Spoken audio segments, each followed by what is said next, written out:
Hey, what's up, Sports to the Bone family? How are you guys doing? Shout out to you all, whether you're listening me from near or far, wherever you are. Once you're hearing my voice, I salute you for supporting the channel. All right, so there are a couple of stories that I want to take a look at in this video. We see where West Indies lead selector Desmond Haynes, he was speaking to the media about Shannon Gabriel, had a couple of interesting things to say. So we're going to be taking a look at that.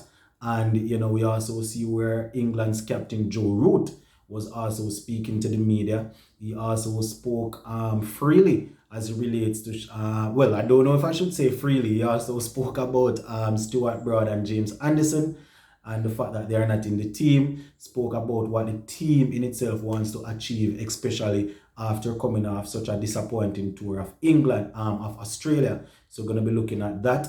And, there's a football story that I want to look at in the latter part of the video where Christian Eriksen, he will be making his debut for Brentford, I gather, in the English Premier League tomorrow against Newcastle.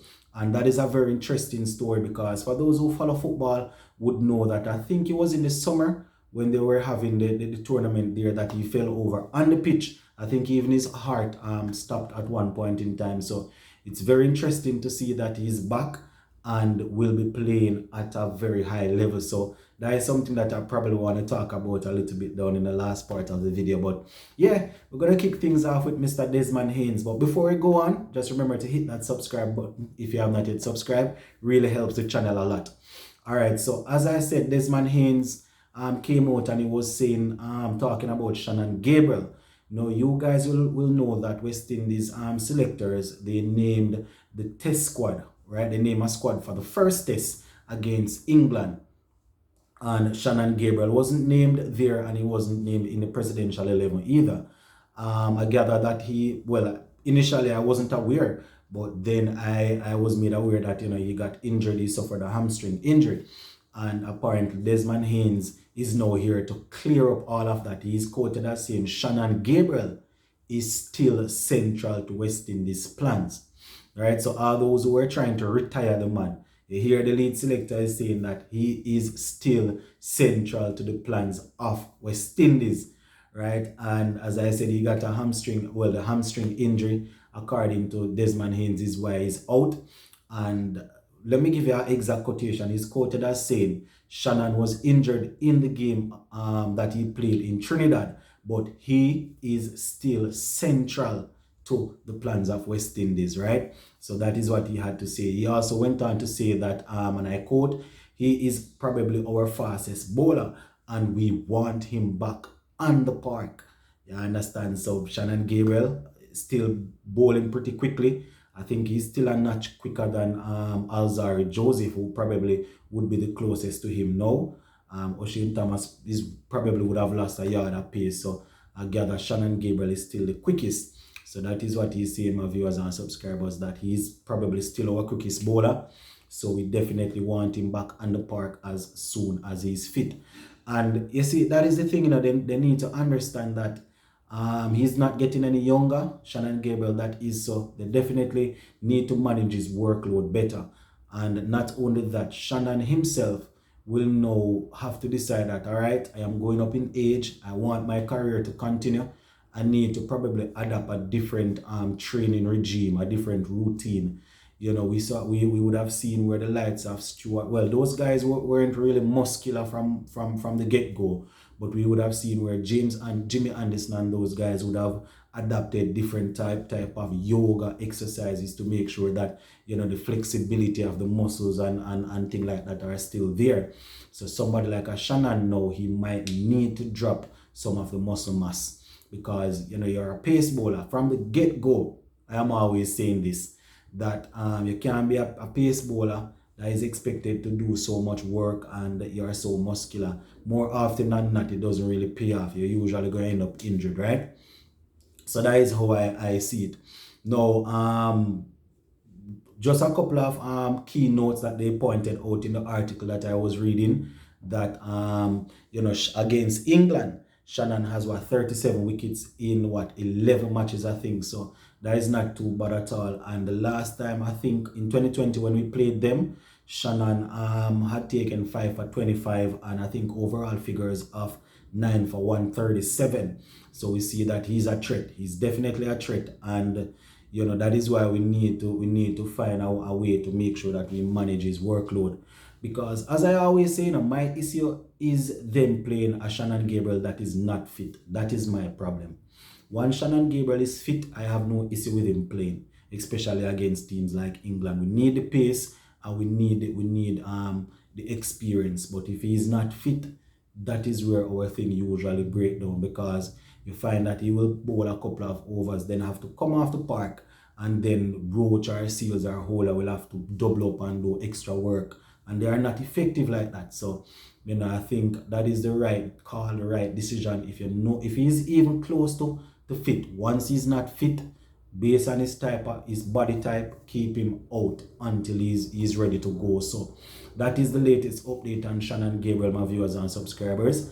Our selector Desmond Haynes letting us know that Shannon is still a big part of our plans, and we are looking forward to having him back on the park once he's fit, because he's still our fastest bowler that we have there. So those who were worried are wondering about Shannon Gabriel. That is basically what the lead selector, Mr. Desmond Haynes, had to say. All right, so we're just going to switch over to our opponent now, England.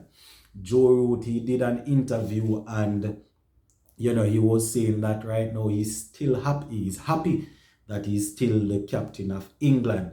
I remember a couple of persons on the platform here predicting that after that terrible series against Australia, he will probably not survive to the for the West Indies tour. But you see, this is the thing. If they didn't continue with him, who would take over? I think a lot of English fans want Ben Stokes to be the captain, but I doubt he's performing in a place right now where he is commanding like that in the team, where he will be able to captain the team.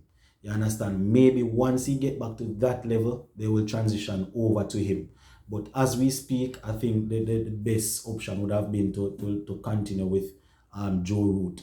You understand? Because that is how I see it. Let me look at I can't remember everybody off the top of my head, plus they call in some new guys. But if you're looking at a couple of persons, you're looking at Joe Root, right?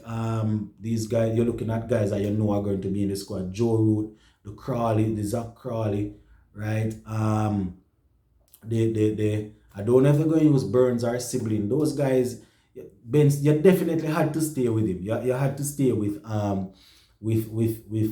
Joe Root for now. Butler, I think we'll be keeping and we'll be batting there. But you see, that is the thing. And I looked at the squad, the number of viewers and subscribers. I don't even remember all those who are in the squad. But basically what I'm saying, if Ben Stokes is not fit and playing well, Joe Root is definitely the man that going to captain the team. Well, I mean, if they come and lose against West Indies, that might be a different story. But yeah, let me just give you a couple of quotes from the man himself. He's quoted as saying, "It was a disappointing tour, and we underperformed. And going up against West Indies, we are looking for a fresh start. Not only myself, but as a team." So he's looking to get the team England is looking to get a fresh start against West Indies. And he's also quoted as saying, "I am grateful to continue as the captain, and there is a lot of work to be done." He went on and he also spoke about Anderson and Stuart Broad, the situation, saying that, and I quote, "I spoke to them and they are disappointed. Yes, they are frustrated.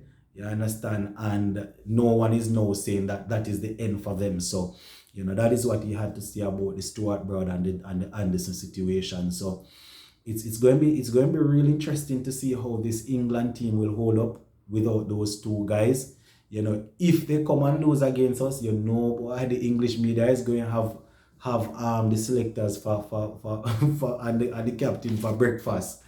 So that is going to be very interesting, that series there. So that is basically it where the cricket aspect is concerned. As I said, I want to touch a little bit on some football. Christian Eriksen, my viewers and subscribers, the famous Danish footballer, he played at Tottenham for several years. Then he was playing at Inter Milan, and I think he was in in one of those tournaments. I don't remember if it was a Europa. Not Europa. You guys remind me in the comment section, right? That tournament, and he actually fell on the field. When we check it out, it was a heart problem and thing, and it was feared that he might not be able to play the game of football again. And lo and behold, based on what I'm hearing, tomorrow he will be making his debut against Newcastle for Brentford. That is the rumor that is floating around. We still have to watch and see how things will go. But the mere fact that he's going to be playing the game again is definitely a victory for all football fans. One of my favorite players of all time, Sergio Aguero, the former Manchester City striker who left to Barcelona. It's the same. It's basically the same sort of issue why he had to retire. Playing for Barcelona, he had the heart issue, and he's saying that he doubts he'll even be able to play football again. I remember him saying the other day, he can't even sprint again. He's out of breath. And we're talking about one of the greatest forward players to ever play the game. So, that is what I'm saying. It's I tell my viewers and subscribers, when you're in the world of professional sport, that's why sometimes we see some people move off from their team and playing franchise cricket and trying to rake in the cash. You don't know when your body going to fail you, But it's real good to see Christian Eriksen about to step back on the pitch. I am hoping that things will work out and we won't have any tragic situation as it relates to him being on the pitch. So yeah, that's basically it for this one. We're going to leave it right there for now, my peeps. Big up on yourselves, in.